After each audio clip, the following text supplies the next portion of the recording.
Take your time and order whenever you're ready, please. Yeah, can I get the bacon cheeseburger meal?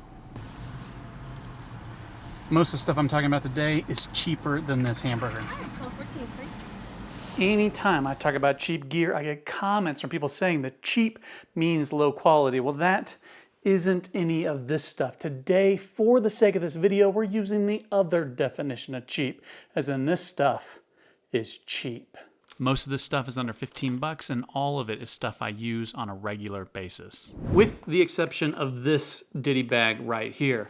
This is the Diddy bag that I've been using for the last year or so, but I'm switching today because my good friend Devin over at Backcountry Exposure has started making his own Diddy bags, food bags, accessory bags, and more, and I want to support him because, well, he deserves it. These are not the lightest bags because Devin refuses to scrimp on quality and durability just to save a few grams. He makes all these bags by hand himself and is selling them priced just to cover his cost and his time with hopes of doing something a little bigger. Go check out his bags, and if you haven't done so already, check out his channel, Backcountry Exposure.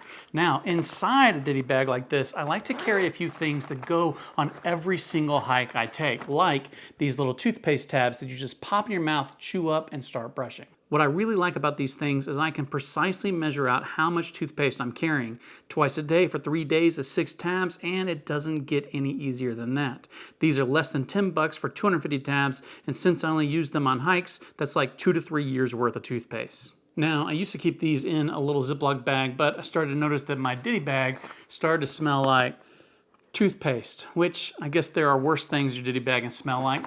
So I picked up one of these tiny little smelly proof bags that is just big enough for about a week's worth of tabs, and now my Diddy bag smells like backpacking stench the way that it should be. Don't forget the toothbrush, which I just use one of these thumb brushes that cost less than $1, and they are already short, so you don't have to cut them off to save the precious grams. Also in my Diddy bag are a few fire sticks that I use to help get a fire started. Now, I don't typically burn a fire when I'm out because a lot of the places I like to hike don't allow them, but I do occasionally like to have a fire, or I use them for an emergency situation. There are a lot of different fire sticks out on the market, but these tend to be the easiest to find in a local store, so I have them in my pack more than anything else. I think it's about $4 for a pack of 12. Now, I do want to take a moment and talk about Garage Grown Gear, who is this channel's longest running sponsor.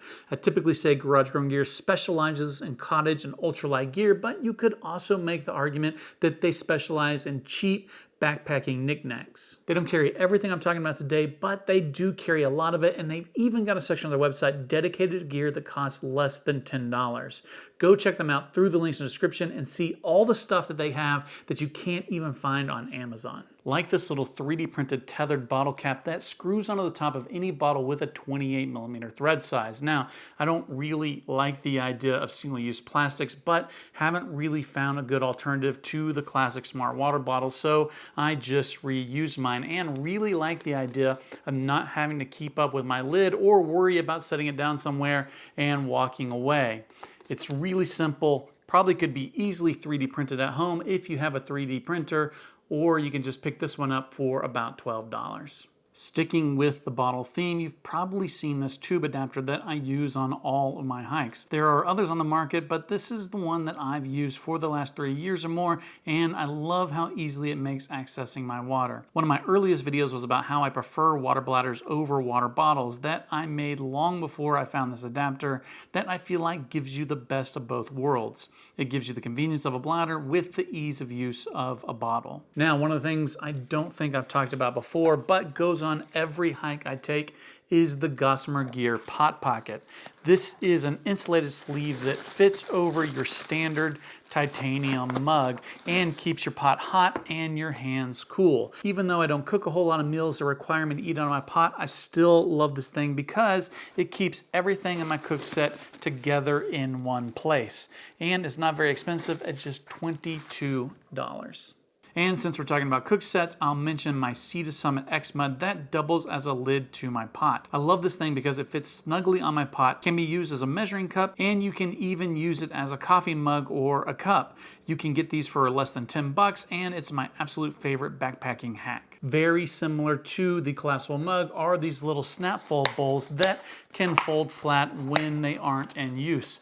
I have been using these for a very long time, long before I had a YouTube channel. In fact, this is one of my original Snapfold bowls. A lot of freeze-dried meals are intended for 2 people, and depending on the meal, I can typically finish one by myself. But when I am sharing with a friend, it's nice to have a plate where we don't have to eat out of the same bag.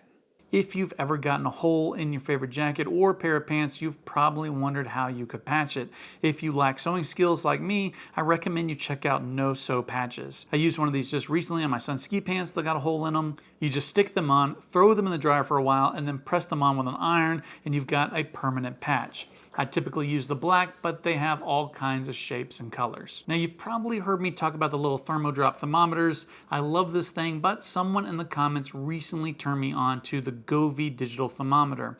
This thing is constantly recording temperature and humidity and sends it via Bluetooth to your phone.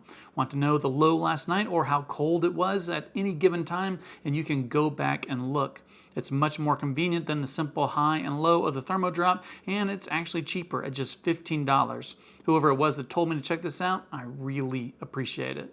And last but not least, I need to mention my favorite hiking app, Natural Atlas. I've used a lot of different hiking apps, and there is a lot of talk and big money behind some of these apps. Before I say anything else, I need to say that Natural Atlas does financially support this channel, but there is a reason why I chose them over other apps that sponsor a lot of different videos. Natural Atlas is a small US-based business comprised of just 2 guys living in Oregon who really just love maps and the outdoors. In fact, they made this map hanging on my wall of all the national parks. They work really hard to make a feature-rich app that I authentically love. With my discount, you can get a year subscription for just $30, so go check them out through the link in the description. All right, that's all the cheap gear that I use on a regular basis that I think is actually worth buying. Hope you enjoyed this video. Please like, subscribe, and do all those other things. And as always, thanks for watching.